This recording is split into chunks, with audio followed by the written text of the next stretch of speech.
안녕하십니까. 전국의 신 라이프 MD를 준비하시는 여러분들 학습 길잡이가 되고 있는 오준영입니다. 자, 실질적으로 제가 준비한 자료들을 보시면서 한번 시작해 보도록 할까요? 자, 화면부터 보시면서 시작할게요. 여러분 혹시 이 화면 보신 적 있으신가요?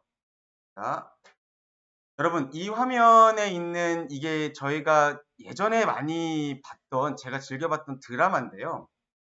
이 드라마가 지금 시그널이라는 드라마입니다. 시그널이라는 드라마인데 제가 원래 드라마를 자주 보는 편이 아닌데 이 시그널이라는 드라마는 정말로 제가 그 본 방송을 막 챙겨볼 정도로 굉장히 재밌는 드라마였다고 생각을 하는데요. 갑자기 이 얘기를 하는 이유는 뭐냐면 다음을 보시면요. 이게 시그널이라는 드라마 보신 분도 계실 거고 레전드 드라마 최인희님 맞습니다. 굉장히 재밌게 본 드라마인데요. 이게 어떤 내용들을 주로 주된 내용이 뭐였냐면 20년 전후의 형사들이요. 하나의 무전기를 가지고 20년 전에 소통을 하는 드라마였습니다. 그래서 현재 있는 형사가 무전기로 20년 전에 이런 사건이 발생할 거니까 뭐 그때 조진웅에게 이재훈이라는 형사가 조진웅에게 이런 일이 벌어질 거니까 이 사건을 막으세요. 이렇게 서로 소통하는 거였거든요. 여러분들 하면 여기서 질문을 한번 드려볼게요. 여러분들 20년 전에 나에게 무전할 수 있다면 여러분들은 어떤 거를 하시겠습니까? 20년 전에게 나에게 무전할 수 있다면 여러분들 20년 전으로 돌아가서 다시 뭔가를 할 수 있다면 여러분들은 어떤 일을 하고 싶으실까요? 비트코인 사라고 했을 듯. 트롤로님 또 비트코인 얘기 나왔으니까 또 하나 있겠네요. 어디 뭐 서울에 부동산 또 투자 미리 준비하신 분들도 계시지 않을까 생각을 합니다. 여러 가지가 있겠죠. 그런데 여러분들 많은 분들에게 이런 질문을 답했을 때요. 이런 여러분들이 생각하는 여러 가지 보험, 박지선님 감사합니다. 로또 번호 알려줘요. 삼성전자 주식이요. 맞네요. 예. 여러분, 저는 이렇게 생각을 해요. 오늘 드리고 싶은 말씀은 다음 슬라이드를 보시면서 한번 말씀을 드려볼게요. 자, 여러분, 어떤 분들에게 질문을 한번 드려봤어요. 노후에 느끼는 가장 큰 어려움이 무엇인가요? 라고 물어보니까요. 뭐라고 생각하시나요? 1위가요, 38%, 근 40% 정도가요, 경제적 어려움이라고 해요. 그리고 2위가 한 35%가요, 건강 문제라고 합니다. 대부분 노후에 느끼는 가장 큰 어려움은 뭐냐면 경제적인 어려움 또는 건강 문제라고 하죠.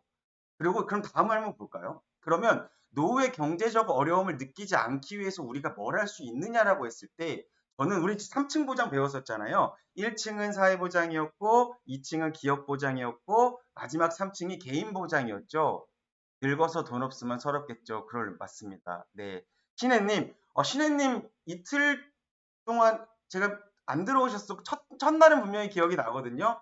외로움, 소외감이 의외로 크게 오진 않나 보네요. 예, 그것도 이제 뭐 그 설문에 따라 다르겠지만 그 부분도 있겠지만 경제적 어려움과 이제 건강에 대한 걱정을 좀 많이 하시더라고요.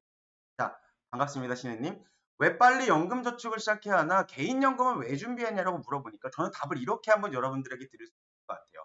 여러분, 노후에 예를 들어 3억 원 정도를 마련할 목표를 가지고 있고요. 월 내가 한 160만 원씩 20년 동안 수령하려고 하면요. 노후에 어떤 적립금은 한 3억 원 정도가 필요하다고 얘기합니다. 한 3.5% 이자를 예시했을 때요. 그랬을 때 여러분 20대가 만일 60세까지 40년 동안 만일 내가 3억을 모으기 위해서는 월 얼마면 충분하냐면 30만 원이면 충분합니다. 그런데 30대가 돼서 만일 이 3억 원이란 금액을 준비하려면 매월 50만 원 정도가 필요해요. 30년 정도 모을 거고요. 40대라면요. 매월 90만 원 정도가 필요하다고 합니다. 20년 정도 저축하셔야 되고요. 50대가 돼서 내가 노후 준비를 못했구나. 노후를 내가 준비해야지라고 하면요. 매월 220만 원 정도를 모아야 된다고 합니다. 10년 동안요. 그러면 20대는 40년 모으고 50대는 10년 모으니까 50대가 월 납입하는 보험료는 많겠지만 기간은 짧잖아요. 근데 여러분 계산을 해보면요. 20대가 30만 원씩 40년을 모으면 내가 내는 보험료는 한 1억 4천 정도가 될 거고요. 30대가 모으기 시작하면 1억 8천 정도. 그게 무슨 말이냐면 월 납입하는 금액이 낮고 기간은 긴 대신에요. 내가 내는 돈은 훨씬 더 적습니다. 쉽게 얘기해서 뭐냐면 20대는요. 적은 보험료를 50대나 40대에 비해서 훨씬 더 많은 총액으로 따졌을 때 적은 보험료를 납입한다는 거죠. 여기서 뭘 얘기하고 싶은 거냐면요. 결국 뭐냐면 하루라도 빨리 시작하는 게 내가 내는 보험료도 더 적어질 거고요. 내가 내는 월 부담금도 적어질 거라는 거죠. 이런 걸 봤을 때 여러분들이 지금 노후뿐만이 아니라 내 자녀가 갖고 있는 교육 자금이나 혹은 내 자녀의 결혼 자금이나 이런 어떤 목적의 이벤트, 우리 재무 설계라 그랬잖아요. 이런 걸 준비할 때 하루라도 빨리 준비하는 것이 훨씬 더 여러분들한테 유리할 수 있다. 그래서 우리는 고객님들한테 이런 얘기를 많이 합니다. 하루라도 빨리 준비하는 게 중요하지 않을까라는 말씀을 오늘 좀 드리면서 시작을 하도록 하겠습니다. 20년 전에 저에게 도전을 할 수 있다면 저는 아마 뭐 인생의 먼 미래에 있는 큰 자금들을 미리 더 적은 그 금액으로 준비하는 게 훨씬 더 효율적이지 않을까라는 생각을 오늘 먼저 말씀드리면서 본 강의를 시작할게요. 자, 다음으로 볼 건데요. 자, 오늘 강의를 시작할 겁니다. 근데 여러분 잘 보세요. 어제까지 강의를 들었던 그 부분들이요. 파트 1이었습니다. 파트 1. 크롤롤러님, 자격증 따면 바로 연금저축 만들어야겠네요. 네, 분명히 그것도 필요하다고 생각합니다. 그런 연금에 대한 부분들도 저희가 교육 콘텐츠를 통해서 여러분들이 라이프 MD가 되시면 준비하고 있으니 이런 부분들도 같이 공부하시면 훨씬 더 좋을 것 같아요. 자, 어제까지는 파트 1 10문제의 시험에 해당하는 부분들을 공부했고요. 오늘부터는 조금 다르게 파트 2 학습을 같이 여러분들이랑 진행을 할 겁니다. 그래서 만일 처음 들어오신 분들은요. 파트 2 학습이 진행되는 거니까 조금 그러니까 연속성이 있어도 조금 다른 강의들이 진행이 될 거고요. 하나 더, 만일 파트 1을 또 학습하셔야 된다면 1, 2, 3회차 강의를 같이 들어두시면 훨씬 더 좋을 것 같아요. 자, 그 말씀 드리면서 파트 2 오늘부터 본격적으로 한번 시작해 보도록 하겠습니다. 여러분, 보험은 장기 자금일까요? 단기 자금일까요? 여러분들이 20년을 낼 수도 있고요. 10년을 낼 수도 있고요. 그리고 여러분들이 보험금을 타가는 시점은 더 뒤겠죠. 그렇기 때문에 보험은 굉장히 장기 금융 상품이었죠. 길어요. 그리고 고액의 금전 거래가 발생합니다. 내가 예를 들어 10만 원을 내고 1억 원이라는 보험금을 받을 수가 있겠죠. 맞습니다. 장기입니다. 고액의 금전 거래가 발생하겠죠. 그러다 보니까 금융 당국에서는요.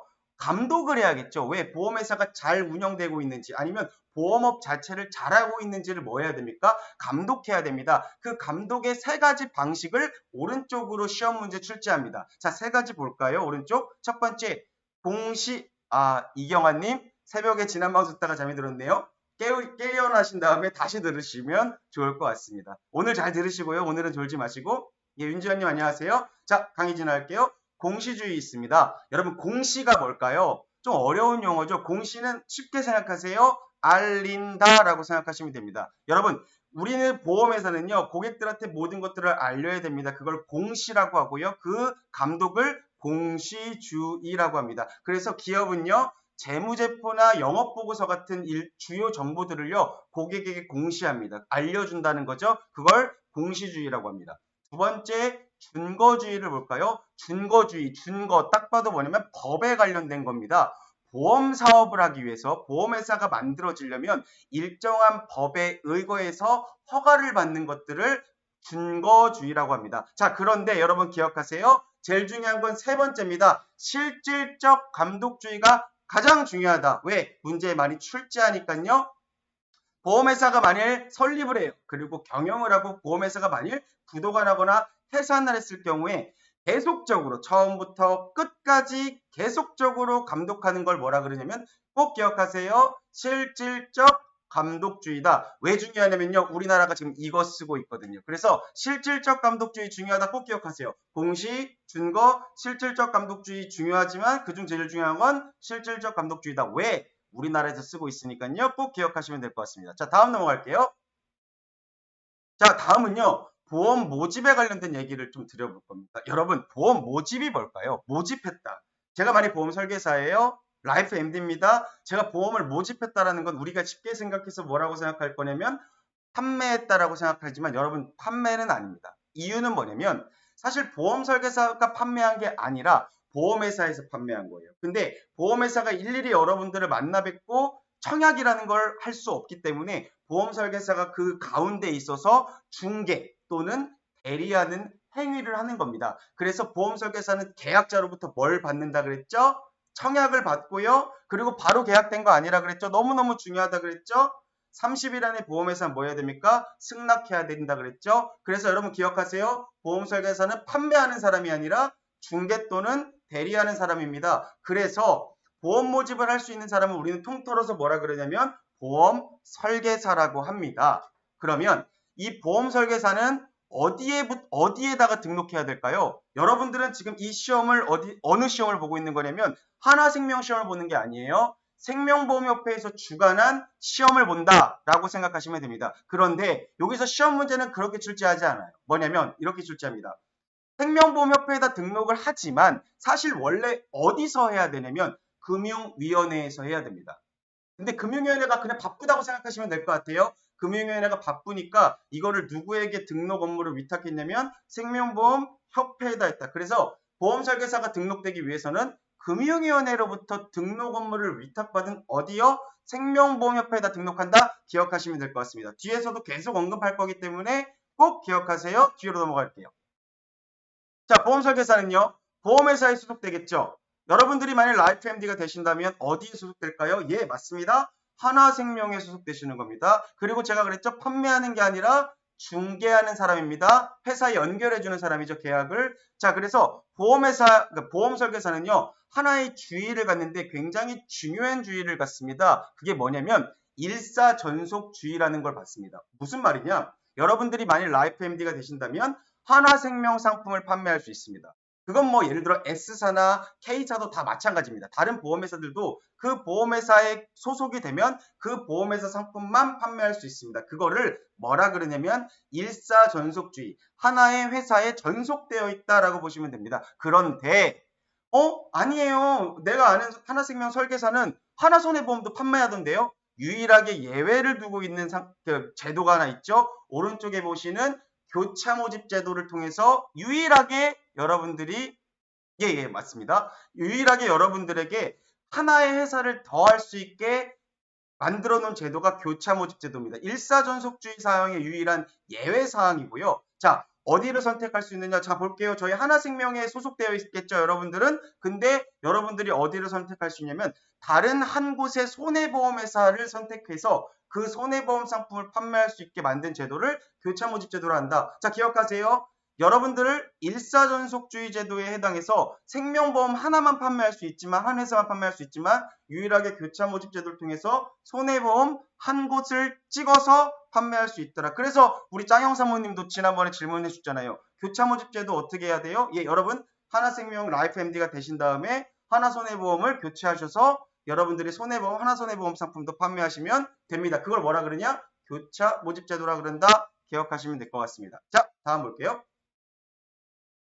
자, 다음은요. 보험 대리점 얘기할 겁니다. 아니에요. 제가 아는 설계사분은요. 되게 많은 다양한 곳에 그런 상품들을 판매하던데요. 그거는 뭐냐면 보험 대리점을 얘기하는 거고요. 이 보험 대리점은 여러 보험회사를 위해 계약 체결을 중개하는 게 아니라 대리하는 겁니다. 그래서 이 보험 대리점은요. 일사전속 제도의 주의를 받지 않기 때문에 다양한 회사의 상품을 판매할 수 있죠. 물론 장단점은 있습니다. 그건 나중에 차례로 말씀을 드릴 거고요. 뭐 당연히 이렇게 라이프 MD 같은 디지털 여러분들처럼 준비하시는 부분들은 당연히 없죠. 자, 그런데 여기서 시험 문제로 자주 출제하는 건 뭐냐?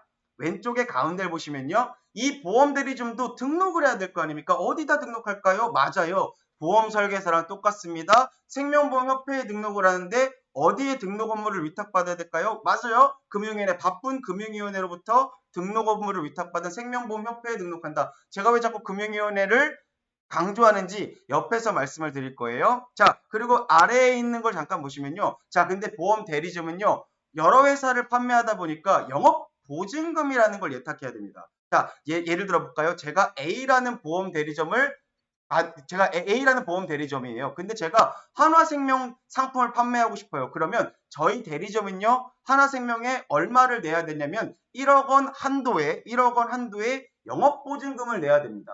제가 만약 법인 대리점이라고 하면요. 3억 원을 내야 됩니다. 개인과 법인은 뒤에 나오니까 간단히 설명을 다시 드리도록 하고요. 시험 문제에서는 오른쪽에 있는 보험중개사를 굉장히 자주 물어봅니다. 그럼 보험중개사 뭐예요? 보험중개사는요. 대리점과 설계사랑 좀 다릅니다. 독립적으로 어디 소속되어 있지 않고요. 독립적으로 보험계약의 체결을 중개하는 사람들을 얘기합니다. 그런데 여기서 시험 문제 정말 많이 출제하는 거 포인트 하나 뭐냐?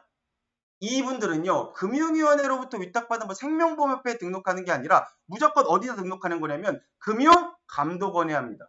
특이합니다. 이 시험에서는요, 금융위원회를 굉장히 많이 물어보는데 유일하게 몇 개 없어요. 금융감독원 얘기는. 금융감독원에 등록 신청하는 게 누구다? 보험중개사다. 설계사랑 대리점이랑 다르네요. 보험중개사는 금융감독원이고요. 보험설계사는 사와 대리점은 금융위원회로부터 등록 업무를 위탁받은 생명보험협회 하더라 라는 거 보시면 될 것 같습니다. 자, 다음 볼게요.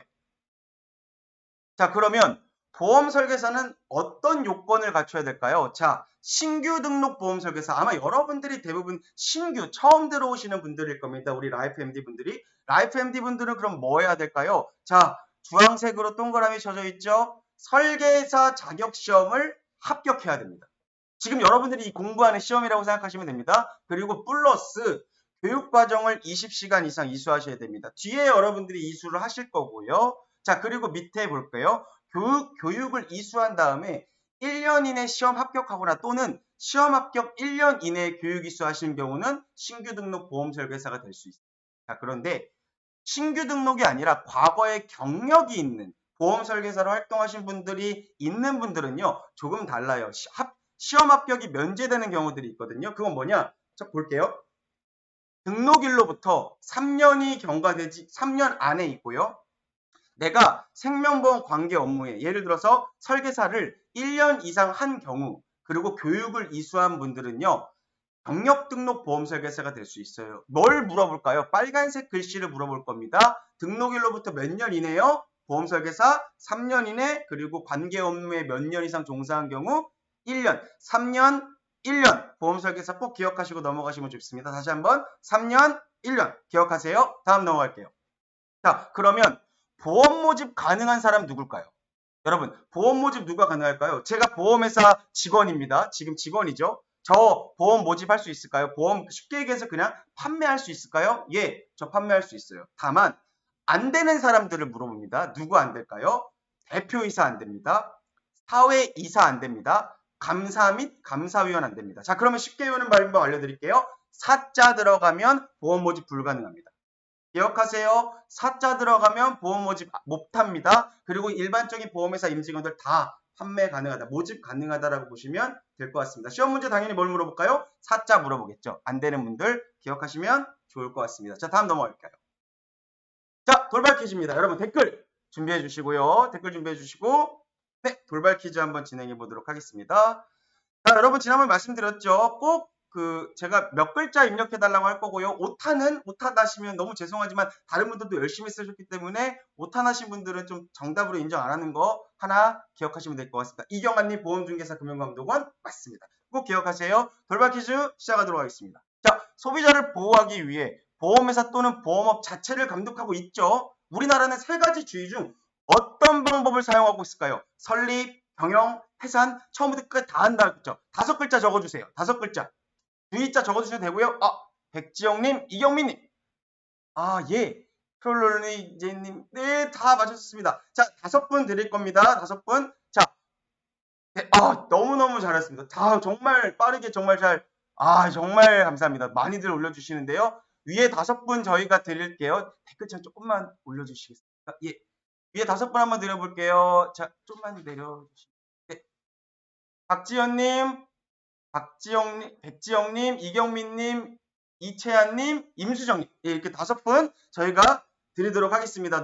다른 분들도 너무너무 고생하셨고요. 댓글 이렇게 퀴즈 아시죠? 중간중간 또 나오니까 집중해서 들으시면 좋을 것 같아요. 자, 정답은 실질적 감독주의였죠. 예, 일사전속주의도 있어 헷갈리는데 일사전속주의 제도라고 이제 헷갈리시는 분들도 계실 것 같아요. 근데 실질적 감독주의였죠. 실질적으로 회사가 설립하고 경영하고 해산하는 거 다 전반적으로 하는 걸 뭐라 그랬죠? 실질적 감독주의라고 그랬고요. 일사전속주의 제도는 뭐였죠? 한 회사만 판매할 수 있었죠. 한 회사만 판매할 수 있었다. 기억하시면 좋을 것 같습니다. 잘하셨고요. 자, 문제 제가 호명해드린 분들은요. 성함 그리고 네 자리 써주시면 좋을 것 같습니다. 전화번호 4자리 써주시면 저희가 준비한 스타벅스 커피 상품권 마구마구 쏴드리도록 하겠습니다. 오늘 많이 쓸 예정이니까 모두들 하시고요. 그리고 댓글 중간중간에 자주 다시는 분들, 질문하시는 분들 제가 최대한 챙겨드리려고 하거든요. 소통하시는 분들 좀 더 챙겨드리도록 하겠습니다.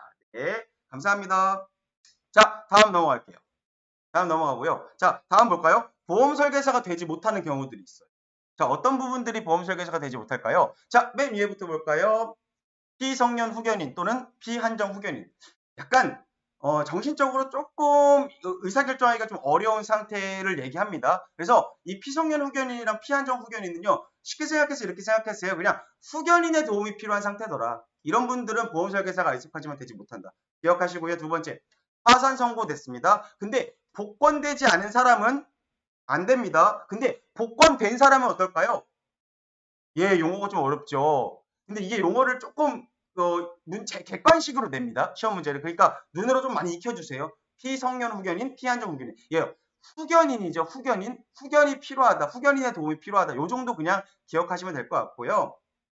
파산 선고 복권되지 않은 사람입니다. 복권된 사람은 설계사가 될 수 있습니다. 그리고 세 번째, 벌금 이상형에 받은 다음에 그 집행이 끝난 지 2년이 안 된 사람, 2년이 경과되면 보험 설계사가 될 수 있어요. 그리고 집행유예 선고 후 그 집행유예 기간 중에 있는 사람 안 되고요.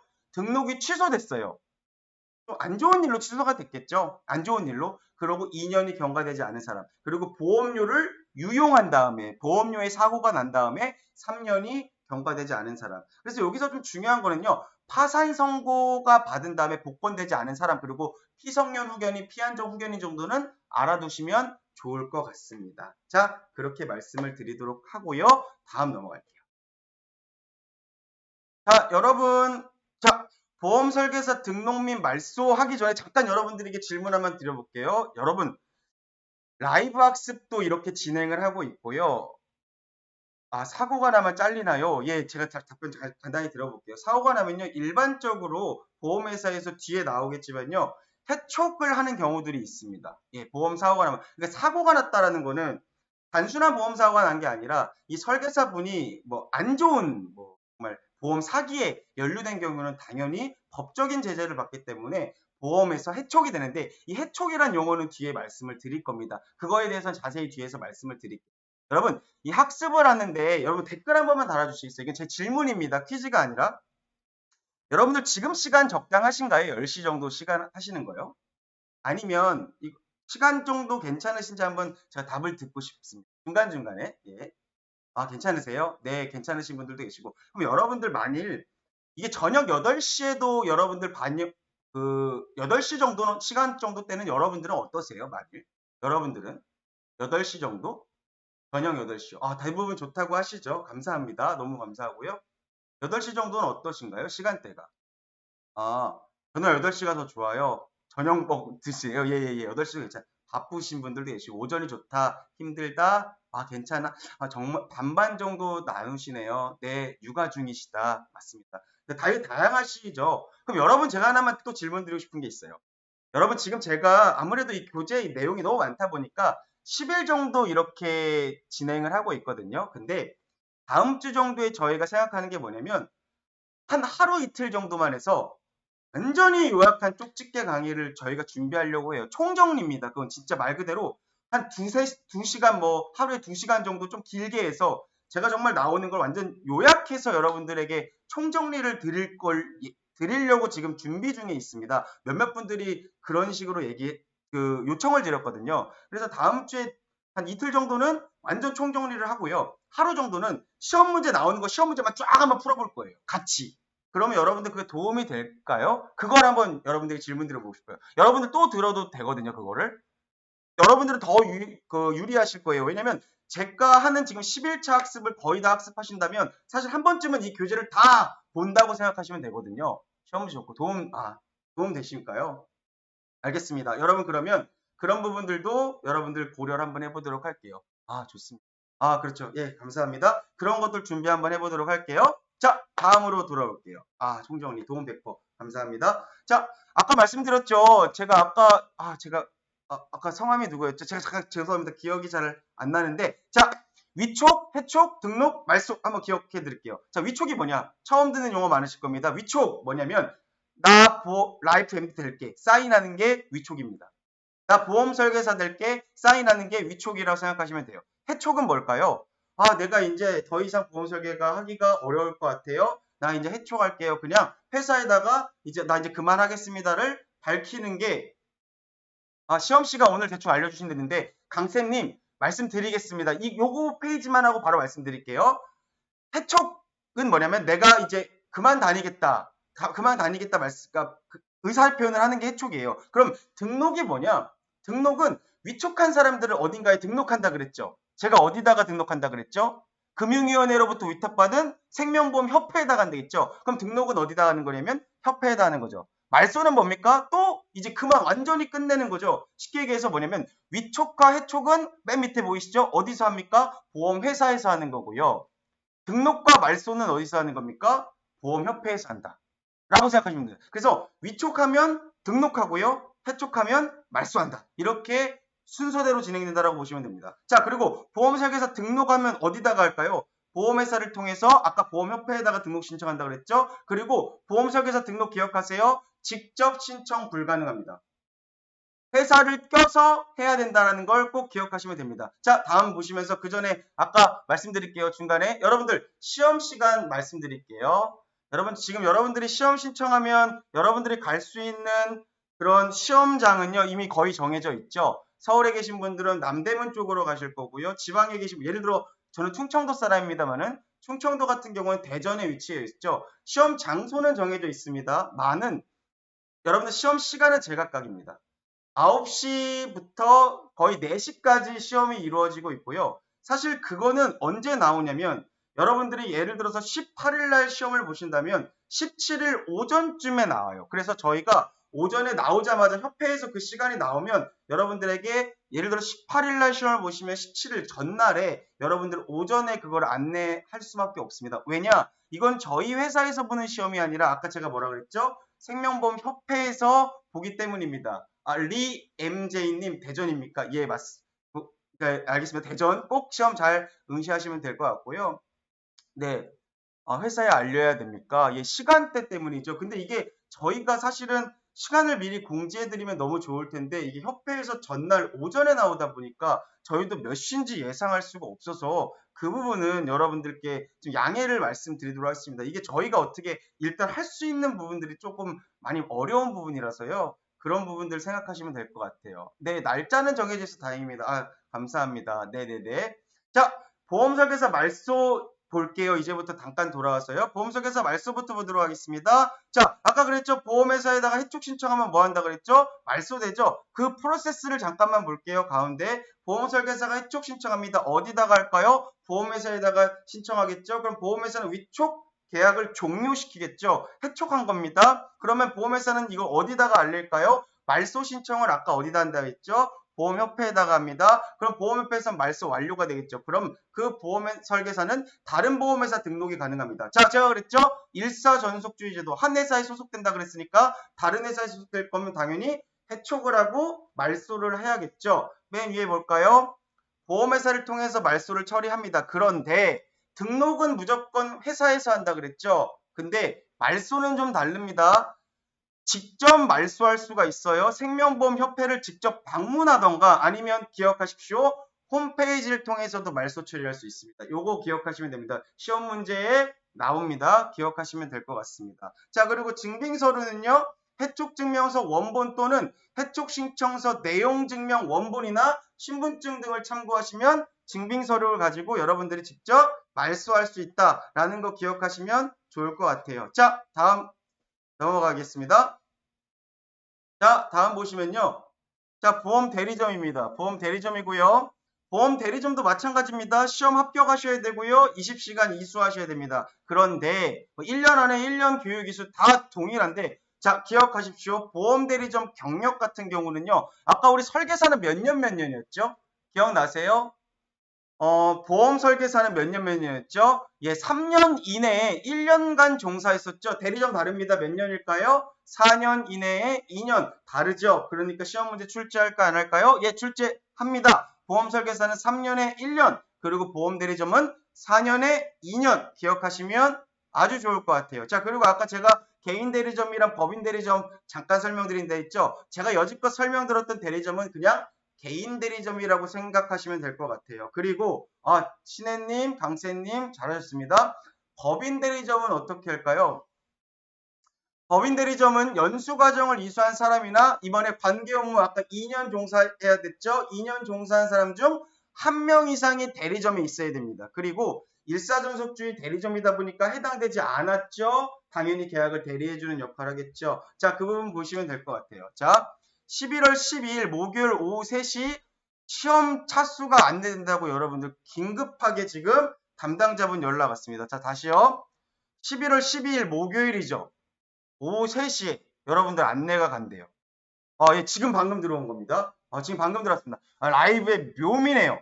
여러분, 어제까지는 그게 좀 어려웠었는데, 이게 여러분들의 요청이 많으니까, 여러분들 갑자기 여러분들한테 도움을 주고자 어떻게 좀 많은 힘듦이 있었는데, 잘 됐네요. 자, 다시 한번 말씀드릴게요. 11월 12일, 언제입니까? 목요일이죠? 목요일이면 오늘이죠?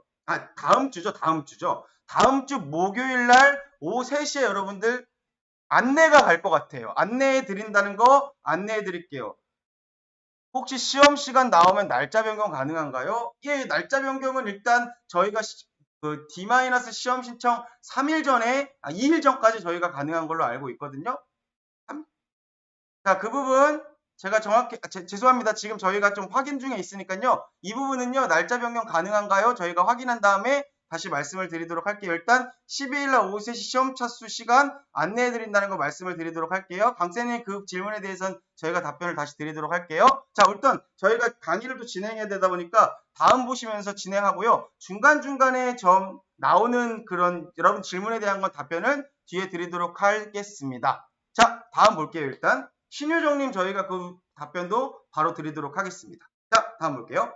여러분 아까 제가 잠깐 말씀드렸죠. 보험 대리점 같은 경우는 영업보증금을 예탁하지 않으면 영업이 불가능했었죠. 개인보험 대리점 얼마였죠? 예, 1억이었습니다. 법인보험 대리점의 경우 얼마였습니까? 3억이었죠. 근데 기억하십시오. 뒤에 나오겠지만 금융기관 보험 대리점, 은행에서 보험 판매하는 경우는 예탁의무가 면제된다는 거 기억하시면 될 것 같습니다. 자, 그리고 아까 그랬죠. 보험중개사 등록 어디서 한다고 그랬죠? 저희가 금융감독원이었다. 꼭 기억하시면 되죠. 그리고 보험 설계사와 대리점은 어디서 했었죠?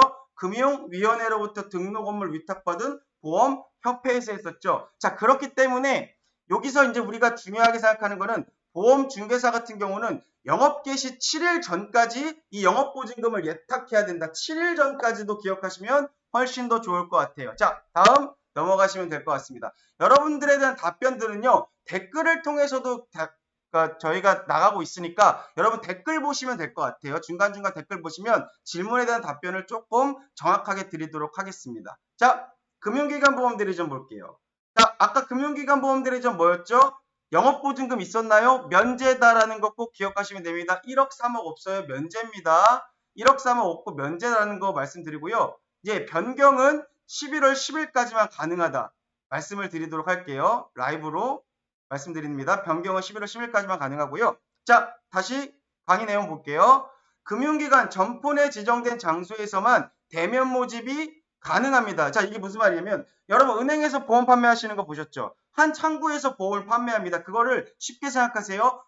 방카슈랑스라고 했죠? 방카슈랑스라고 하고 이 방카슈랑스를 다른 말로 금융기관 보험 대리점이라고 생각하시면 편합니다. 자, 은행에서 보험 판매하는 거는요. 점포내 지정된 장소에서만 할 수 있어요. 나가서 모집을 할 수 없습니다. 자, 그리고 대면 모집할 수 있는 인원은요. 점포별로 몇 명이었습니까? 2명으로 제한합니다. 기억하시면 될 것 같아요. 그리고 인터넷 홈페이지를 이용한 불특정 다수를 대상으로 한 모집이 가능합니다. 신기하죠? 인터넷 홈페이지를 통해서 모집할 수 있다. 기억하시고요. 그런데 문제는 뭐예요? 통신수단을 이용한 모집은 불가능합니다. 통신수단은 안 돼요. 전화 같은 거 안 돼요. 우편도 안 돼요. 그런데 뭐만 돼요? 인터넷 홈페이지만 되더라. 이거 조금 특이한 거니까 많이 물어보겠죠? 기억하시면 좋을 것 같아요. 자, 다음 볼게요. 자, 다음 볼게요. 자, 그러면 금융기관 보험대리점으로 등록할 수 있는 기관들을 볼까요? 첫 번째 대표적이죠. 방카슈랑스 은행이었습니다. 은행 돼요. 근데 다른 데도 됩니다. 기억하세요. 투자 매매업자 됩니다. 그리고 투자 중개업자 되고요. 상호저축은행 됩니다. 한국산업은행 되고요. 중소기업은행 돼요. 신용카드업자 됩니다. 단 겸용여신업자는 제외되고요. 조합 및 농협은행 다 돼요. 그런데 시험 문제 어떻게 낼까요? 신용카드 업자 뭐 판매할 수 없다 이런 식으로 내니까요. 다 등록할 수 있다. 금융기관 보험대리점 될 수 있다 라고 보시면 될 것 같아요. 자, 넘어갈게요. 자, 그럼 금융기관 보험대리점이 하는 금지행위들이 있습니다. 금지행위들이 있는데 어떤 금지행위들이 있을까요? 여러분, 은행에서 대출 많이 해주죠? 근데 대출 해주면서 보험계약 체결하세요라고 하는 경우들이 있어요. 그거를 그냥 용어로 꺾기라고 하죠. 꺾기. 그러니까 대출해줄 테니까 보험 가입하세요. 이렇게 하면 될까 안 될까요? 절대 안 됩니다. 두 번째, 모집할 수 없는 직원이 모집을 해요. 이 자격증이 없는 사람이 모집하는 겁니다. 안 되겠죠? 해당 금융기관 점포 외 나가서 모집한다? 안 된다 그랬죠? 점포 안에서만 할 수 있다 그랬고요. 개인정보 동의 없이 모집에 이용한다? 안 됩니다. 그리고 네 번째 좀 중요합니다. 네, 은근하게 어필하던데 은행원분. 네, 그런 질문에 대한 것들은 뒤에 우리 끝나고 제가 자세하게 한번 설명드릴게요. 예, 알겠습니다. 보장성 보험은 판매 불가능합니다. 제가 첫 시간에 말씀드렸죠. 생명보험은 두 가지로 나뉩니다. 보장성 보험과 저축성 보험이 있죠. 보장성 보험은 내 신체에 관련된 보험이라 생각하시면 되고 저축성 보험은 뭔가 목돈을 마련하려는 게 있죠. 그래서 그런 부분들은 여러분들이 생각하시면 될 것 같습니다. 제이든 골든님 자격이 되시다면 맞아요. 그 부분 말씀드리려 했는데 뒤에서 말씀드릴게요. 자, 다음 볼게요. 네. 자, 돌발 퀴즈입니다. 댓글 준비하시고요. 5분께 행운을 드리도록 하겠습니다. 자, 문제 나갑니다. 5분께 드릴게요. 보험 대리점은요, 영업을 하기 위해 영업보증금을 예탁합니다. 여기서 법인보험 대리점의 경우 영업보증금은 얼마일까요? 여러분, 숫자만 적어주셔도 됩니다. 한글로 적어주셔도 됩니다. 억자까지 적어주셔도 되고요. 5분. 김은미님, 이채한님, 크롤롤로님, 이경민님 5분 맞죠? 예, 잘하셨습니다. 댓글 너무너무 잘 달아주셨고요. 야, 다 맞추셔졌어요. 예, 다 맞추셔주셨고 너무너무 잘했습니다. 김은미님, 이채한님, 크롤롤로님, 이경민님, 그리고 안SM님까지. 자, 성함 적어주시고 뒤에 네 자리 휴대폰 번호 적어주시면 스타벅스 커피 상품권을 팡팡 쏘도록 하겠습니다. 정답은 3억이었죠. 자, 그러면 그냥 이건 번외 퀴즈입니다. 커피 쿠폰 없고요. 개인 보험 대리점 얼마였을까요? 얼마예요? 이거는 1억. 맞습니다. 잘하셨습니다. 곽경TV님 잘 맞추셨고요. 잘하셨습니다. 강쌤님 다 잘 맞춰주셨습니다. 너무너무 잘했습니다. 자, 강의 다시 돌아와서 진행할게요. 자, 여러분. 보험을 모집할 때 제가 보험을 판매할 때 쉽게 얘기해서 금지하는 행위들이 있을 겁니다. 뭐가 있을까요? 이해하시면 조금 빠를 겁니다. 첫 번째 볼게요. 사실과 다르게 알리거나 중요사항을 알리지 않으면 너무 당연하겠죠. 중요한 사항 알려야 됩니다. 그럼 하지 않는다. 안 되는 거죠. 두 번째, 여러분 꼭 기억하세요. 이거 헷갈립니다. 다른 보험 상품과의 비교 안 됩니다. 원래는 다른 보험 상품 갖고 와가지고 비교하는 행위 금지입니다. 근데 요즘 많이 하고는 있죠, 당연히. 근데 원래 금지입니다. 꼭 기억하세요. 세 번째, 기존 보험 계약을 소멸시키고 새로운 보험을 권유했다. 이거 뭐냐면 승환계약이라고 어제 말씀드렸죠. 승환계약 걱정하지 마세요. 뒤에 자세하게 설명드릴 겁니다. 기존 보험 계약 소멸시키고 새로운 보험을 권유했다. 이거 승환계약입니다. 그리고 하나 더 기억하세요. 어제 못 들으신 분도 있고 어제 들으신 분은 복습하면 됩니다. 자, 제가 예를 들어 설계사입니다. 기존 보험을 부당하게 해지시켰어요. 그럼 여러분들은요. 해지시키고 내가 원래 계약이 있었는데 원래 계약으로 다시 돌리는 걸 뭐라 그랬습니까? 부당한 계약 전환으로 인한 부활이라 그랬죠. 몇 개월이었을까요? 6개월이었죠. 기억하십시오. 부당한 계약을 다시 원래 계약으로 돌리는 기간은 부당한 계약 전환으로 인한 부활이라 그랬고 6개월이었고요. 조금 더 어렵게 시험 문제 잘 맞추시려면요. 이거 다시 돌리기 위해서는 무슨 서류가 필요했냐면 비교 안내문이 필요했다라는 것까지 알아두시면 문제 다 맞출 수 있어요. 걱정하지 마시고 꼭 기억하십시오. 6개월 맞습니다. 잘하셨습니다. 승환계약 뒤에서 말씀드릴 거고요. 네 번째 볼게요. 피보험자의 자필 서명을 받지 않고 서명을 대신한다. 자필 서명 미이행. 보험 설계사의 3대 원칙 중에 중요한 하나였죠. 첫 번째 뭐였습니까? 보험 설계사 3가지. 기억하세요. 자꾸 저는 이런 식으로 여러분들 과거에 배웠던 거 막 쪽집게식으로 나오는 것만 복습해 드릴 겁니다. 보험 설계에서 세 가지 중요한 거 있었죠. 하나 뭐였습니까? 자필 서명 받아야 되고 약관 전달하거나 약관을 설명해야 되고 또 하나 청약서 9번이나 4번 전달해야 되겠죠. 자필 서명 꼭 하셔야 되죠. 마지막 5번째, 다른 모집 종자사의 명의를 이용하여 보험계약 모집했다. 다른 사람한테 명의를 이용해서 했다? 당연히 안 되겠죠. 이거 병유계약입니다. 뒤에 말씀드릴 거예요. 자, 다음 이런 것들을 하면 안 되죠. 자, 보험계약했을 때 금지사항이 있습니다. 밑에 볼까요? 금품 주면 안 되겠죠. 보험료 할인해줘도 안 되고 수수료 주면 안 됩니다. 자, 그리고 보험료 대신 납입하는 행위, 대납행위 안 돼요. 대출금 이자도 대신 내주면 안 됩니다. 이런 것들 다 불법이에요. 자, 그런데 유일하게 시험 문제 자주 출제되는 거 있습니다. 가능할 때가 있습니다. 자, 고객에게 선물을 줄 수 있는 기준이 있어요. 한번 볼게요. 연간 보험료의 10%와 3만 원 중 적은 금액을 초과하면 안 됩니다. 자, 예를 들어 볼까요? 월 보험료가 5만 원이에요. 그럼 여러분 이게 연간 보험료니까 1년이면 5만 원 곱하기 얼마 해야 될까요? 12회겠죠? 12. 12를 하면 1년에 이거 낸 보험료가 얼마예요? 60만 원이죠? 근데 그 60만 원의 10%래요. 그럼 뭐 얼마입니까? 6만 원이에요. 그럼 6만 원과 3만 원 중에 적은 금액을 초과하면 안 된다. 그럼 이거 얼마를 넘으면 안 됩니까? 3만 원 넘으면 안 되는 거예요. 여러분 기억하십시오. 이거 시험 문제 가끔 등장하니까 제 뒤에서 풀어드릴 거니까 기억하시면 됩니다. 연간 보험료 10%와 3만 원 중에 적은 금액 초과해서 안 됩니다. 자, 다음 넘어갈게요. 자, 보험 안내 자료 볼까요? 여러분들이 받는 자료들 있죠. 뭐 설계사분들이 여러분들한테 주는 자료들, 이런 자료들은요 보험 안내 자료라고 하고요. 보험회사의 심사를 통해 관리번호가 부여된 후 사용합니다. 그 관리번호가 무조건 부여가 돼야 되고요. 방송 홈페이지를 통한 자료 역시 다 포함될 거고요. 만일 이거 위반하면요 1,000만 원이에요. 과태료 있습니다. 꼭 기억하세요. 자, 그래서 이 안내 자료에는요 필수적으로 들어가야 되는 사항들이 있습니다. 자, 보험금 지급 제한의 조건. 예를 들어 볼까요? 여러분, 암보험 가입하면 꼭 이런 말 써 있습니다. 고객님, 이 암보험은요, 90일 동안의 면책기간, 부담보기간이 설정되어 있습니다. 90일 동안 90일이 지난 다음 날부터 보장이 시작됩니다. 이런 거 있습니다. 이게 뭐냐면 보험금 지급 제한의 조건이 있는 거거든요. 이런 경우는 당연히 적어야겠죠. 그리고 두 번째, 해약환급금에 관한 사항들 적어놔야 되겠고요. 뭐 해약환급이 얼마 정도 됩니다라는 거 적혀 있어야 되고요. 세 번째, 이거 예금자 보호 됩니까? 안 됩니까? 됩니다, 안 됩니다. 이런 거 적어놔야 됩니다. 예금자 보호까지 기억하시면 될 것 같아요. 예금자 보호에 대한 건 뒤에 나오니까 그때 가서 학습할게요. 자, 다음 볼게요.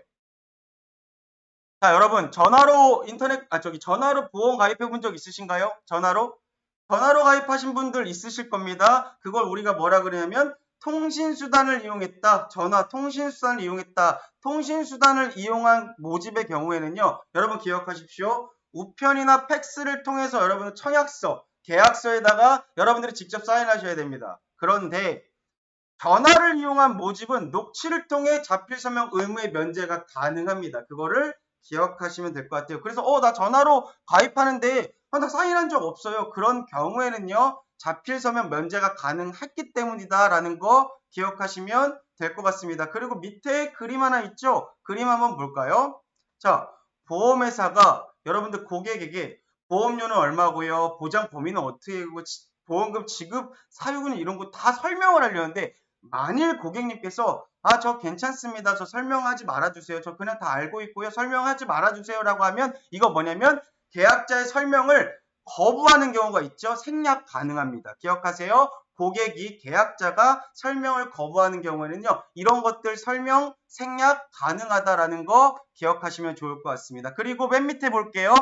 국가나 지방자치단체와 같은 전문보험계약자, 우리 어제 그랬죠. 청약 철회가 불가능한 계약이었죠. 전문보험계약자는 국가지방단체였죠. 이런 사람들은 설명 의무 대상에서 제외됩니다. 국가에게 설명해 줄 수 없잖아요. 쉽게 생각해서 지방자치단체 설명할 수 없으니까 설명 의무 대상 제외 기억하시면 좋습니다. 자, 띵이님 반갑습니다. 자, 다음 시험 볼게요. 질문에 대한 답 제가 안 드리면요. 뒤에 드릴 거니까 기억하셨다가 다시 한번 질문 부탁드릴게요. 자, 여러분 설명 의무 볼 건데요. 여러분들이 각각 설계사들이 체결하는 단계에서 꼭 설명해야 되는 것들이 있어요. 체결할 때는 뭘 설명해야 될까요? 예, 맞아요. 설계사의 정보 설명해야 되고 계약 승낙 절차 정도는 알려줘야 되고요. 보험 청구 단계에서는 뭘 알려줘야 될까요? 가운데 보험금 심사 절차 정도는 알려줘야 됩니다. 그리고 보험금 지급하는 단계에서는요, 보험금 이렇게 지급될 거고요. 만일 심사가 늦어진다면 지연 사유를 알려야 되겠죠. 여러분, 근데 기억하세요. 보험금 며칠 이내 나간다 그랬습니까? 며칠 이내였죠? 3일 이내 나갑니다. 그리고 만일 이게 3일 안에 못 나갈 것 같으면 며칠이었죠? 10일이었습니다. 10일 안에 못 나간다. 며칠이었습니까? 30일이었죠. 그것까지 기억하시면 아주 훌륭합니다. 베스트입니다. 여러분들 댓글 달아주시는데 정답 다 맞추고 계세요. 여러분들은 제가 감히 말씀드리지만 100% 합격할 거라고 제가 감히 단언합니다. 같이 한번 열심히 하자고요. 다음 볼게요. 자, 여러분. 아마 제가 기억하기로는 짱영 사모님이었나 강쌤님이었나 제가 기억을 잘 못하겠습니다만은 이 법에 대한 정의를 한번 해달라 그런 적이 있었죠. 자, 여러분 볼게요. 생명보험을 정의한 곳이 어디냐면 보험업법입니다. 잠깐만 설명드릴게요. 오늘 조금 내용이 많아서 조금 뒤에 갈 것 같은데 말씀 좀 드릴 건 드려야죠. 상법이라는 게 있고요. 보험업법이라는 게 있어요. 헛갈리실 겁니다. 앞으로 나올 거니까요. 상법은요 뭐냐면 가장 높은 법이라 생각하시면 됩니다. 상법이 가장 높은 법인데 보험업법이 어떻게 나왔냐면요. 상법의 보험편을 통해서 만들어진 게 보험업법이라고 생각하시면 됩니다. 상위법이 상법이고요. 그 아래에 있는 게 보험법이라고 그냥 그 정도 생각하시면 이 시험 문제 맞추시는데 크게 문제가 없습니다. 자, 그래서 보험업법으로 직접적으로 연관맞는 게 저희 보험회사라고 생각하시면 조금 더 편할 거예요. 그러면 보험회사가 금지행위를 했어요. 여러 가지 금지행위 했을 때 이런 제재를 처벌하는 법들이 있는데 그게 어떻게 되어 있는지 잠깐 세 가지만 살펴볼게요. 자, 볼까요? 제가 보험설계사 자격이 없어요. 자격이 없는 사람이에요, 제가. 여러분처럼 시험 합격을, 예를 들어서 제가 시험 합격 못했어요. 자격이 없는데 보험을 판매했어요. 어떻게? 그럼 어떻게 될까요? 제재를 당하겠죠. 처벌을 당하겠죠. 그게 뭐냐? 1년 이하의 징역 또는 1,000만 원의 벌금입니다. 자, 기억하세요. 이건 보험업법을 통한 제재입니다. 뒤에 다른 게 나오니까 강조드릴게요. 1년 이하의 징역 또는 1,000만 원 이하의 벌금입니다. 자, 특별 이익을 제공했습니다. 너 나한테 이거 가입하면 내가 이만큼 줄게. 수수료 우리 3만 원이었죠?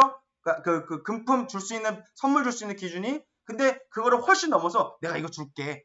내가 뭐 대납해 줄게. 이런 특별 이익을 제공하면요. 3년 이하의 징역 또는 3천만 원 이하의 벌금이 됩니다. 벌금을 묻게 됩니다. 그리고 내가 안내 자료를 아까 사용 제대로 안 하면 얼마였죠? 1,000만 원 이하의 과태료가 있다는 거 기억하시면 됩니다. 자, 기억할게요. 무자격 1,000만 원, 특별이익 제공 3천, 그리고 미승인된 쓰지 말아야 될 자료를 썼다 1,000만 원입니다. 기억하시고 넘어갈게요. 다음 볼게요. 자, 이제 이것 때문에 제가 1,000만 원, 3천만 원, 1,000만 원을 강조한 거고요. 생명보험 공정 경쟁 질서 유지에 관한 협정이라는 게 있어요. 자, 이게 뭐냐면 그냥 협정이라고만 기억하세요. 너무 기니까. 각 생명보험회사 간 체결된 협정이에요. 보험회사끼리 체결한 거고요. 이건 어디에 인가를 받았냐면 대부분 금융위원회라 그랬죠. 금융위원회 인가를 받았습니다. 다시 한번 복습할게요. 저 상품 만들었어요. 제가 보험회사 차릴 거예요. 그럼 어디다가 허락받아야 된다 그랬죠? 금융위원회에다 허락받아야 됩니다. 그리고 내가 이 협정 만들 겁니다. 어디다 허락받아야 돼요? 금융위원회 허락받아야 돼요. 그럼 금융감독원은 어디였어요? 보험중개사 등록할 때만 금융감독원이었다. 기억하시면 됩니다. 그런데 여기서는 문제를 두 가지로 출제하는데 하나는 요겁니다. 협정의 범위가 어디까지냐는 거예요. 이 협정은 누구누구 적용을 받냐면 회사, 임직원, 보험설계사 적용을 받습니다. 그래서 꼭 기억하세요. 노란색을 보험 대리점이나 보험 중개사는 제외다. 이걸 시험 문제에 굉장히 많이 출제합니다. 보험 중개사나 보험 대리점도 협정에 적용을 받는다. 이런 식으로 나니까 아닙니다. 설계사까지만이에요. 보험 대리점 중개사는 제외된다. 기억하시면 됩니다. 자, 다음 넘어갈게요. 자, 협정을 그러면 위반했어요. 그럼 이 경우에는요. 보험회사가 6개월 이내에 생명보험협회에 신고를 하고요. 공정경쟁질서유지위원회 심의 의결을 거쳐 재재금을 부과하는데 사실 이거를 물어본다기보다는 1번부터 5번까지를 또 물어봅니다. 아무래도 이건 좀 외우는 부분이겠죠. 아까 그랬죠. 보험업법은 1,000만 원, 3천만 원, 1,000만 원이었는데 이 협정에서 정한 재재금은 조금 달라요. 그 부분을 여러분들이 보시면 될 것 같거든요. 1번. 무자격자가 모집을 한 경우 아까 얼마였죠? 1,000만 원이었죠? 근데 협정은 100만 원이에요. 좀 나눠서 기억하시면 좋을 것 같아요. 근데 2번 볼까요? 특별이익은 같습니다. 아까 보험업법도 3천이었는데 협정도 3천입니다. 3번 볼까요? 차명으로 하여 임의의 계약. 쉽게 설명드릴까요? 가라계약이에요. 가라 계약을 만든 경우에는요. 건별로 납입한 보험료인 기납입 보험료, 낸 보험료를 다 제재금으로 부과합니다. 건별입니다. 그리고 네 번째, 실제 모집 설계사와 청약서상 설계사가 다른 경유 계약. 그러니까 예를 들어서 저한테 가입했는데 막상 저로 설계사가 저로 아니고 다른 설계사로 되어 있는 경우에는 200만 원의 제재금이 부과되고요. 허위 사실 유포 같은 경우는 100만 원입니다. 기억하시면 좋습니다. 이 부분 보시고 넘어가시면 될 것 같아요. 자, 다음 볼게요. 승환계약 말씀드린다 그랬죠. 기존 보험을 부당하게 소멸시키고 새로운 계약으로 청약하는 거를 뭐라 그러냐면 승환계약이라고 합니다. 예를 들어볼까요? 제가 예를 들어서 A라는 회사를 다니고 있었어요. 근데 제가 B라는 회사를 옮겼어요. 근데 B 회사에 간 다음에 6개월 안에 A 회사에 있던 계약들을요. A 회사에 그 등록이 말소되기 전후 3개월간의 계약을 가지고 B 회사로 간 거예요. 그럼 이거는요. 승환계약이라 그래서 엄격하게 금지시킵니다. 6개월, 3개월도 간혹 물어보긴 하니까 기억하시면 좋을 것 같아요. 이거는 뭐의 제재금을 받냐면 건당 100만 원의 제재금을 받는다. 기억하시면 좋습니다. 그런데 시험 문제에서는 이것도 묻지만 제일 많이 묻는 건 다음에서 설명드릴게요. 다음은 이겁니다. 승환계약이 허용되는 계약이 있어요. 본인, 배우자, 직계 좀비 속의 경우 승환계약에서 제외됩니다. 자, 뭐냐면 6개월 안에 갖고 와도 되는 계약이에요. 본인 건 갖고 와도 되겠죠. 그리고 배우자 것도 돼요. 직계 좀비 속은 내 위, 내 아래, 내 가족들 중에 위, 아래 가능합니다. 그런데 정말 중요한 건 뭐냐면 형제 자매 계약은 승환계약으로 인정해서 이건 갖고 오지 말라 이거예요. 그럼 시험 문제 이렇게 납니다. 풀어볼게요.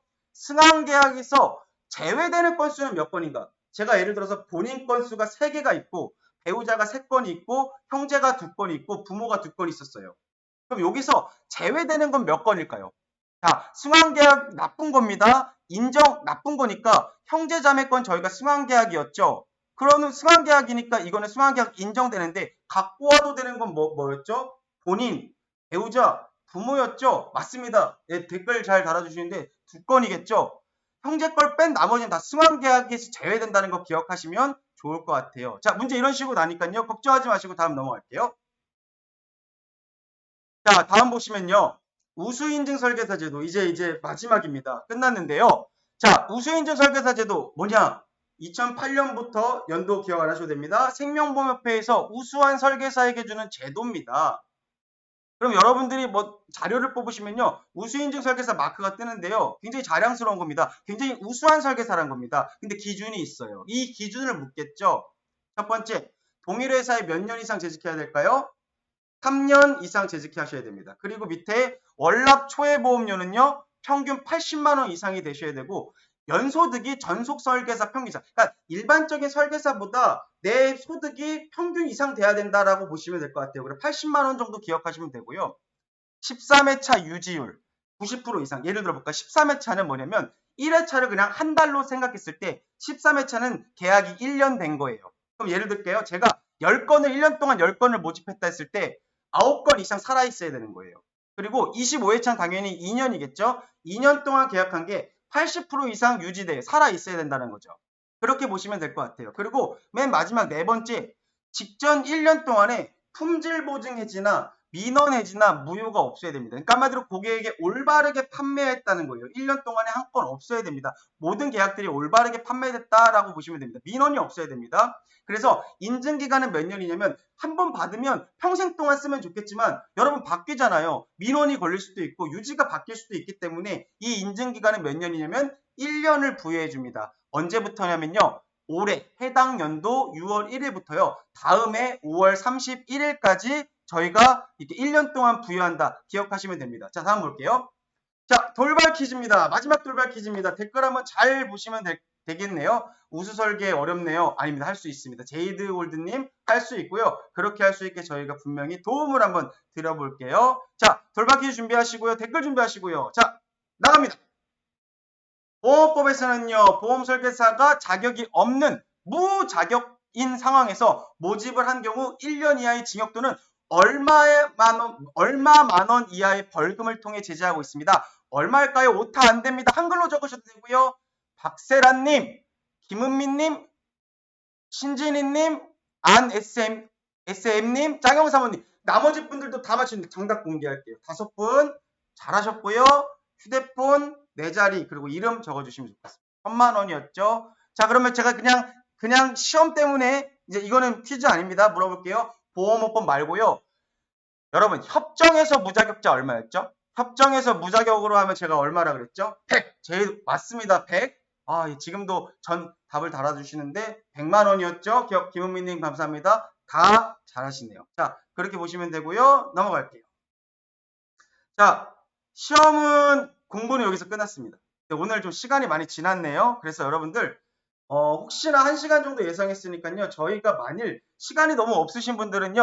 지금 뭐 개인적인 업무 때문에 나가셔서 그거 하셔도 되는데 제가 오늘 공부한 내용 시험 실제로 어떻게 나오는지 볼 거거든요. 그래서 시험 문제 직접 여러분들이랑 같이 한번 풀어볼 겁니다. 자, 시험에 나오는 문제 한번 풀도록 할게요. 만일 시간이 없으신 분들은 저희가 또 VOD 올려드리니까 이 시험 문제 부분은 VOD로 같이 보셔도 좋을 것 같아요.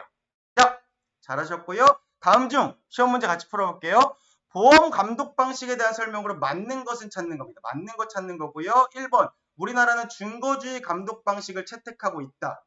자, 정답 이거 맞을까요? 틀릴까요? 준거주의 맞아요? 아니었죠. 실질적 감독 방식 채택하고 있었죠. 1번 틀렸고요. 2번, 전 과정을 계속적으로 감독하기 위해 대부분의 나라가 준거주의 감독 방식을 채택하고 있다. 맞을까요? 아니죠. 저희 나라 대부분 뭐였죠? 실질적 감독 방식 채택하고 있었죠. 계속 감독하는 거 실질적이었죠. 3번, 실질적 감독주의와 공시주의, 준거주의 있다. 세 번째가 맞겠네요. 답은 3번 보시면 될 것 같아요. 자, 다음 문제 볼게요. 다음 중 생명보험 설계사의 등록 요건을 갖춘 자가 아닌 것은 1번, 개인생명보험 대리점의 등록 요건을 갖춘 자. 2번, 생명보험 모집에 관한 연수과정을 이수한 자. 3번, 등록 신청일로부터 3년 이내 생명보험 관계 업무에 1개월 이상 자. 정답 맞춰볼까요? 몇 번일까요? 맞아요. 몇 번이에요? 3번입니다. 왜죠? 이게? 3번이 왜 틀린 거죠? 3년 이내에 맞아요. 근데 1개월이 아니고 몇 년이었죠? 저희가? 1년이었죠. 문제 되게 치사하게 냈네요. 1개월 이상이 아니라 1년이었죠. 맞습니다. 잘하셨고요. 다음 문제 볼게요. 다음 중 보험설계사의 등록이 가능한 사람은 누굴까요? 1번, 피성년 후견인 피한정 후견인. 가능한 사람 찾는 거예요. 피성년 후견인 피한정 후견인 안 됐었죠. 금고 이상의 형을 받고 유예기간 있는 사람 안 됐었죠. 3번, 파산 선고를 받고 복권된 사람 된다 그랬죠. 복권되지 않은 사람이 안 된다 그랬죠. 답은 3번이죠. 정말 참여 좋습니다. 이렇게 답 막 써주세요. 댓글로. 여러분들 직접 시험 문제 푸는 거니까. 자, 다음 볼게요. 다음 중 교차 모집 설계사가 될 수 있는 경우는? 답 찾아볼까요? 눈에 보이네요. 정답은 1번일 겁니다. 이유를 말씀드릴까요? 여러분, 교차 모집 설계사는 생명보험회사 설계사, 손해보험 설계사가 하나씩 된다 그랬죠? 됩니다. 그럼 2, 3번이 왜 안 돼요? 특히 3번이 왜 안 돼요? 여러분, 대리점은 이미 일사존속주의 제도가 아니기 때문에 다양한 회사의 상품을 판매할 수 있다 그랬죠? 대리점은 한마디로 뭐냐면 교차 모집이랑 상관없다 라고 보시면 됩니다. 이해하셨죠? 자, 다음 넘어갈게요. 다음 중 보험 설계사의 등록과 말소 절차에 대한 설명으로 틀린 것은 찾아라. 1번, 신규 등록, 보험 설계사 시험 합격 및 등록 교육 이수 후 보험회사를 통해 협회에 등록 신청. 맞겠죠? 2번, 경력 등록, 등록 교육 이수 후 보험회사를 통해 협회에 등록 신청. 맞겠죠? 그런데 잘 볼게요. 3번, 등록 말소 볼게요. 보험 설계사가 보험협회에 직접 방문을 통해서만 신청 가능한다. 자, 여러분 그랬죠? 등록은 보험회사에 직접 하고요. 말소는 협회에 직접 방문해도 되고 더하기 뭐도 해야 된다 그랬죠? 뭐도 있다 그랬죠? 홈페이지를 통해서도 말소할 수 있습니다. 기억하세요. 두 가지 방법이 있습니다. 협회에 직접 방문하거나 아니면 뭐 한다 그랬죠? 홈페이지도 가능하다. 답은 3번입니다. 네, 잘하셨습니다. 자, 답 3번이고요. 다음 볼게요. 다음 중 금융기관 보험 대리점. 금융기관 보험 대리점 나왔다. 어렵다 생각하지 마시고 뭐 생각하자 우리? 방카슈랑스 은행에서 보험 판매하는 거 생각하자라고 했었죠. 이 설명으로 맞는 것은 찾아볼까요? 1번, 금융기관 점포 외에 장소에서 모집할 수 있다. 답 딱 나왔죠. 몇 번입니까? 1번이겠죠. 맞는 것은 죄송합니다. 맞는 것은 찾아냈죠. 답이 1번이 아니죠. 죄송합니다. 여러분들이 저보다 더 잘 맞추셨네요. 이거는 틀린 거죠. 점포 안에서만 모집할 수 있다 그랬죠? 죄송합니다. 2번. 대출을 제공하는 조건으로 대출을 받은 자에게 보험계약 체결을 요구할 수 있다? 해도 된다 그랬습니까? 안 된다 그랬습니까? 안 된다 그랬죠? 3번 볼게요. 인터넷 홈페이지를 이용하여 불특정 다수를 대상으로 모집할 수 있다 그랬습니까? 희한하게 있다 그랬죠? 인터넷 홈페이지 가능합니다. 근데 안 되는 게 있었죠? 인터넷 홈페이지는 되지만 전화, 통신 판매는 안 된다. 기억하시면 됩니다. 3번입니다. 정답 맞았습니다. 제가 틀렸죠? 이제 다음 볼게요. 다음 중 보험 설계사의 보험 계약 체결 및 모집에 관한 금지 행위에 해당하지 않는 건데 해당하지 않는 거 찾아볼까요? 1번 볼게요. 자, 계산 문제 나왔네요. 잘 볼게요. 보험료가 3만 원이에요. 그럼 우리 뭐 계산해야 될까요? 3만 원에 1년 치면 얼마일까요? 3만 원에 1년 치면 얼마예요? 36만 원이겠죠? 36만 원에 여러분들 10%였죠? 그럼 얼마예요? 3만 6천 원이겠죠? 맞아요. 3만 6천 원보다 3만 6천 원과 만 원 중에 더 적은 금액이니까 이거 1만 원 문화상품권 전달해도 될까요? 안 될까요? 당연히 되겠죠. 당연히 되겠죠. 3만 6천 원과 3만 원 중 적은 금액이니까. 2번. 다른 모집 종사자의 명의를 이용하여 보험 계약을 모집하는 행위 될까요? 안 될까요? 당연히 돼요? 안 돼요? 안 되겠죠. 고객의 편의를 위해 보험 설계사가 자필 서명 대신했다? 말도 안 되는 일이죠. 답은 1번입니다. 자, 다음 문제 볼게요. 다 잘 맞추셨습니다. 자, 다음 문제 볼게요. 다음 중 보험 안내 자료의 주요 기재 사항이 맞는 것은 찾아볼게요. 1번. 다른 보험회사 상품과 비교한 사항 돼요? 다른 보험회사 상품 비교해도 된다 그랬어요? 안 됩니다. 두 번째. 보험회사 장래 이익 배당 또는 잉여금 분배에 대한 예상에 관한 사항 돼요? 안 돼요? 어제 나왔던 건 연결돼서 나왔죠? 자, 제가 배당 절대로 예시하면 안 된다 그랬습니다. 근데 하나 있었죠? 언제만 가능한다 그랬죠? 연금보험 가능합니다. 연금보험 가능하고요. 그리고 몇 년치 근거를 제시해야 되죠. 몇 년치 근거였죠? 그렇죠. 연금만 가능했죠? 5년. 연금 5년. 기억하라 그랬죠? 다 잘하셨습니다. 자, 보험금 지급 제한 조건에 관한 사항 이거 맞는 거죠. 당연히 적어야 된다 그랬죠? 3번입니다. 다음 볼게요. 다음 중 통신수단을 이용한 보험 모집 관련 준수사항에 대한 설명으로 틀린 것은 찾아라. 1번 통신수단을 이용하여 모집할 경우 타인의 평온한 생활을 침해해서는 안 된다. 당연히 맞겠죠. 2번 청약철에는 계약자가 직접 방문하여 신청해야 한다. 뭐예요? 통신수단으로 계약하면 청약철에도 어떻게 해야 됩니까? 계약자가 직접 전화로 할 수 있어야 되겠죠. 답은 2번이겠죠.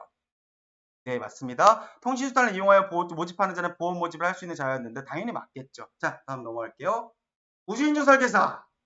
인증 기준으로 틀린 것은 답 몇 번일까요? 한번 눈으로 볼까요? 딱 보이네요. 몇 번이에요? 답은 1번입니다. 1번. 그렇죠. 동일 법인 대리점에 3년 이상 근무한 설계사. 여러분 대리점은 우수인증 설계사랑 상관없습니다. 그렇기 때문에 여러분 우수인증 설계사는 생명보험 협회에 해당한다 했죠. 3년 이상 맞는데 동일 법인 대리점 얘기가 틀렸죠. 1번입니다. 직전 1년간 민원 없는 사람 맞고요. 유지율 13회차 90%, 25회차 80% 맞습니다. 잘하셨고요. 다음 볼게요. 마지막 문제입니다. 다음 중 우수인증 설계사의 인증기간으로 맞는 것 마지막 문제입니다. 한번 맞춰볼까요? 몇 번일까요? 정답은 1번 해당 연도 1월 1일부터 12월 31일 아니었죠. 몇 월부터였죠? 올해 6월 1일부터 다음해 5월 31일까지였습니다. 아, 정답 다 잘 맞춰주시네요. 5월 1일부터 4월 30일 아니죠? 6월 1일부터 5월 31일까지였습니다. 자, 오늘 파트 2 한번 학습해봤습니다. 파트 2 학습해봤고요. 내일이면 파트 2가 거의 마무리가 될 거거든요. 여러분들 그러니까 그 부분 잘 생각하시면 되고요. 저희는 또 내일 10시에 만나 뵙도록 하겠습니다. 여러분들 고생 많이 하셨고요. 오늘도 좋은 하루 되시고 늘 추운데 감기 조심하셨으면 좋겠습니다. 자, 고생하셨고 오늘 하루 여기서 마무리하도록 하겠습니다. 감사합니다.